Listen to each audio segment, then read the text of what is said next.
Mother, Chapter 1. The month of May had been so hot and dry, Billy wondered if the whole town would shrivel up. The blistering day he came home from school with his problem, Sal was sitting in the shade on the front porch, holding a bag of frozen blueberries against her skin to keep cool. Billy could tell that she'd also been eating the blueberries because her fingers and face were stained purple. "Papa's inside," said Sal, "by the conditioning." "Air conditioning," Billy corrected. There was no air conditioning at school, and being in room 2 was like spending time in an oven. Billy's clothes had been sticking to his chair all afternoon, making it hard to concentrate on anything but his own discomfort. Miss Silver kept the windows and door open, and she had a big fan running continuously, but it didn't help much. "The Drop sisters are inside too," said Sal. She pressed the sweaty bag to her cheek and then her leg. "Papa put the girls away until I'm done with the blueberries, so I don't get them dirty." Billy stepped past Sal and opened the front door. The cool air was a great relief. "Hi, Dad," he called as he dropped onto the couch and lay down. "Ah," he murmured.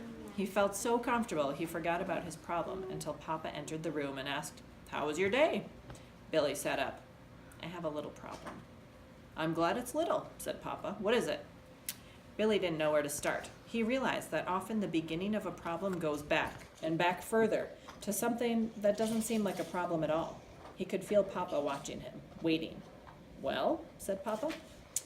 "Well, this year Miss Silver wants to do a show for the end of the year, but not a play like the Three Billy Goats Gruff or the Emperor's New Clothes, because she's done that before." Papa nodded. "She wants to do something original, with poetry." Billy didn't particularly like poetry, except funny poetry, but that wasn't the problem.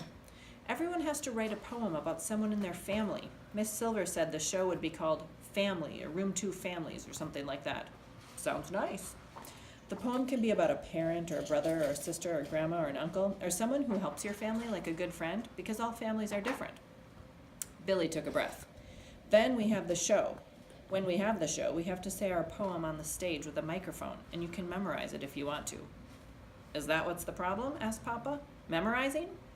"No," said Billy. "The problem is that we're supposed to write about one person, and that one person can be with us on the stage. But only one, so I have to choose." "Ah," said Papa. "I get it. I have to pick you or Mom or Sal." Papa pursed his lips. He glanced out the window at Sal. Then he turned his head back toward Billy. "I don't think having Sal up on a stage with a microphone would be a good idea," said Papa. "She might do something unexpected." Papa blinked. "I think you should limit your choice to Mama or me." "Is that okay?" asked Billy. It seemed that excluding Sal was like lying somehow, and it felt strange to have Papa suggest it. "Yes," said Papa, "I think it's okay." Billy's problem was smaller now, but he still had a problem. He still had to choose between Mama and Papa. He didn't want either one to feel bad. Papa seemed to have a window into Billy's thoughts. "If you pick Mama, that's fine with me. And if you pick me, it will be fine with Mama. Remember that." "'Member what?" asked Sal, who'd just popped up behind Papa like a whack-a-mole at the county fair. Papa turned. "Remember not to touch anything until you wash your blueberry hands. And don't you dare kiss me with those blueberry lips." He snatched up Sal and hauled her off to the kitchen, her giggles trailing behind them. Billy sat alone, considering the choice he had to make. He sucked the web of skin between his thumb and pointer finger, his hand falling across his chin like a beard. Mama was so hot when she came home from work that all she wanted to do was take a cool shower. Then she made lemonade with Sal. By the time Mama called him for dinner, Billy hadn't found the right moment to tell her much about the show, except that there was going to be one. But he had made his decision. He decided that he would choose her, Mama. She would be the one he would write a poem about. She would be the one he would share the stage with. It would be easier to write a poem about a boy, Papa, but Billy thought the whole thing would make Mama happier. She even taught poetry. Also, Papa volunteered at Billy's school sometimes and went on field trips, and Mama never could because she was teaching. This would be a way to make up for that. Billy still felt uncomfortable about choosing one over the other, so he'd come up with a plan so that Papa wouldn't know he'd made a deliberate choice. His plan was to have Mama and Papa each pick a number from 1 to 10. Instead of having a particular number in mind and writing it down, he'd wait for Mama and Papa to say their numbers, and then, no matter what number Mama chose, he would declare it the winner. It wouldn't be fair, but that way Papa wouldn't have his feelings hurt. It was sort of the same thing as excluding Sal from the show without her knowing it, and Papa had said that was okay. During dinner, Mama asked questions after question about the show. Billy explained everything, including how either she or Papa would be on stage with him. It sounds wonderful, Mama said. Although I'd love a play with cute animals. You'd be adorable with whiskers, little furry ears, and a pink nose. Billy scrunched up his face. No way.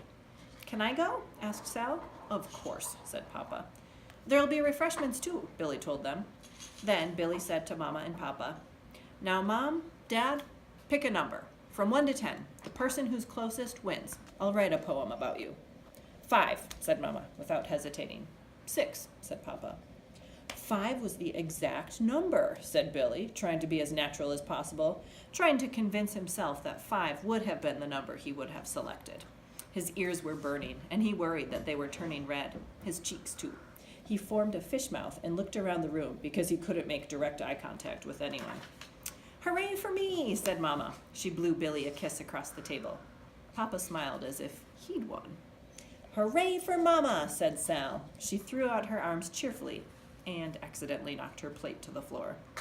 Nothing broke, but applesauce, buttered noodles, and steamed carrots were everywhere.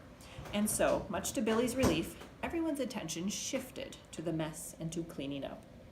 Billy sighed. He realized that as soon as one problem is solved, something else is right there, waiting to take up your time. He'd solved the problem of who to choose, but now, of course, he had a poem to write.